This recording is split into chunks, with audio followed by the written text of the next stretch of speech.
Bismillahirrahmanirrahim. Assalamualaikum warahmatullahi wabarakatuh. Perkenalkan, nama saya Yohan Fadila Siregar dari kelas AKP 5B yang akan merepresentasikan mengenai perencanaan, audit, dan prosedur analitis. Yang pertama yaitu mengenai perencanaan. Jadi, terdapat 3 alasan mengapa auditor itu harus melakukan perencanaan penugasan dengan tepat. Yaitu yang pertama, untuk memungkinkan auditor mendapatkan bukti yang tepat dan mencakupi pada situasi yang dihadapi. Yang kedua, untuk membantu menjaga biaya audit tetap wajar. Dan yang ketiga yaitu untuk menghindari kesalahpahaman dengan klien. Jadi, risiko audit ini dapat diterima yang dapat diterima itu merupakan ukuran seberapa besar gitu. Ukuran auditor bersedia menerima bahwa laporan keuangan akan salah saji secara material setelah audit diselesaikan dan pendapat wajar tanpa pengecualian telah dikeluarkan. Sedangkan risiko inherent adalah ukuran penilaian auditor atas kemungkinan adanya salah saji yang material dalam suatu saldo akun sebelum mempertimbangkan keefektifan internal. Selanjutnya yaitu mengenai penerimaan klien dan melakukan perencanaan audit awal. Jadi, perencanaan audit awal ini melibatkan beberapa hal, yaitu yang pertama, auditor memutuskan apakah yang akan menerima klien baru atau auditor atau terus melayani klien yang ada sekarang. Yang kedua yaitu mengenai auditor mengidentifikasi mengapa klien menginginkan atau membutuhkan audit. Yang ketiga yaitu untuk menghindari kesalahpahaman.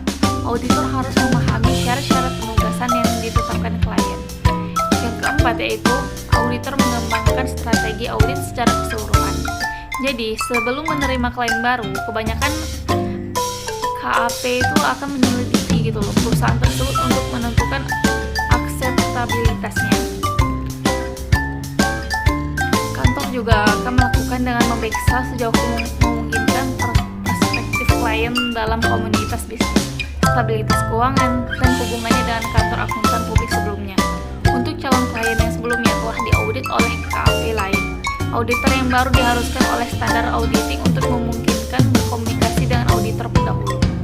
Selanjutnya yaitu mengenai memahami bisnis dan industri klien. Auditor mengidentifikasi dan menilai risiko salah saji yang material, apakah karena kecurangan atau kesalahan, berdasarkan pemahaman tentang entitas dan lingkungannya termasuk pengendalian internal. Terdapat 3 alasan utama untuk mendapat pemahaman tentang industri dan lingkungan eksternal. Yang pertama yaitu risiko yang berkaitan dengan industri tertentu dapat mempengaruhi penilaian auditor atas risiko bisnis klien dan risiko audit yang dapat diterima. Yang kedua yaitu risiko inherent tertentu sudah umum bagi semua klien dalam industri tertentu. Yang ketiga yaitu banyak industri memiliki persyaratan akuntansi yang unik yang harus dipahami auditor untuk mengevaluasi apakah laporan keuangan klien telah sesuai dengan standar akuntansi.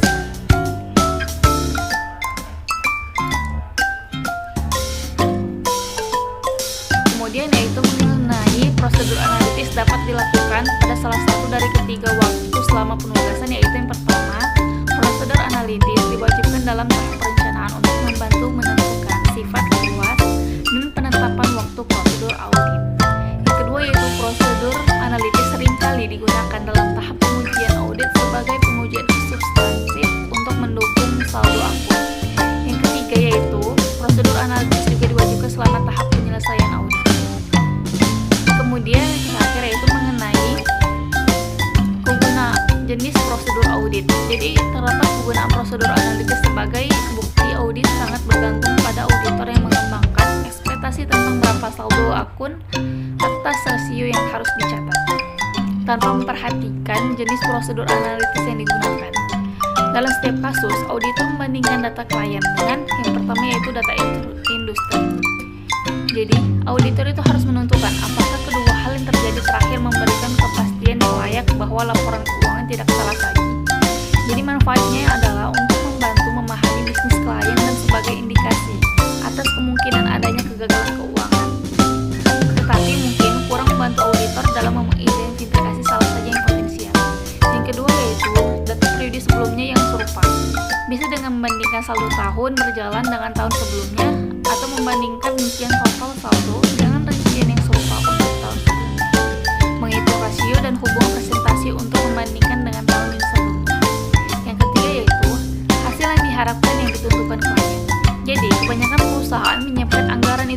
berbagai aspek operasi dan hasil yang keuangan.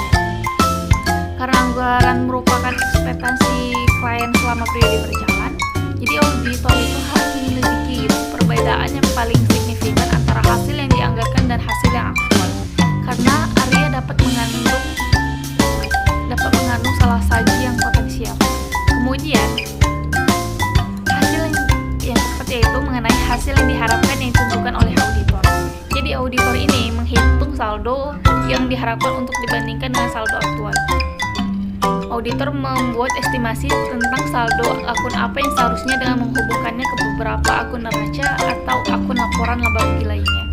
Yang terakhir yaitu mengenai hasil yang diharapkan dengan menggunakan data non-keuangan. Pendekatan ini dilaksanakan untuk melakukan estimasi dalam situasi lain.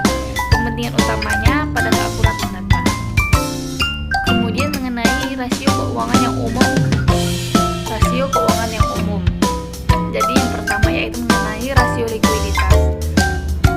Rasio likuiditas ini kemampuan membayar utangnya adalah waktu yang dibutuhkan perusahaan untuk mengkonversi aktiva lancar yang kurang liquid menjadi kas. Kemudian kemampuan untuk memenuhi kewajiban. Selanjutnya yaitu jangka panjang atau solvabilitas. Ini bergantung pada keberhasilan operasi dan kemampuannya untuk memperoleh modal guna perluasan serta kemampuannya untuk melakukan pembayaran pokok dan bunga. Kemudian yaitu mengenai rasio solvabilitas, yaitu kemampuan perusahaan untuk menghasilkan kas demi membayar kewajiban, perluasan, dan dividen sangat bergantung pada profitabilitas. Yang paling umum adalah laba per saham. Yang lainnya antara lain yaitu mengenai persentase laba kotor, margin laba, pengembalian atas aset, dan pengembalian atas ekuitas saham biasa. Sekian presentasi dari saya. Atas lebih dan kurangnya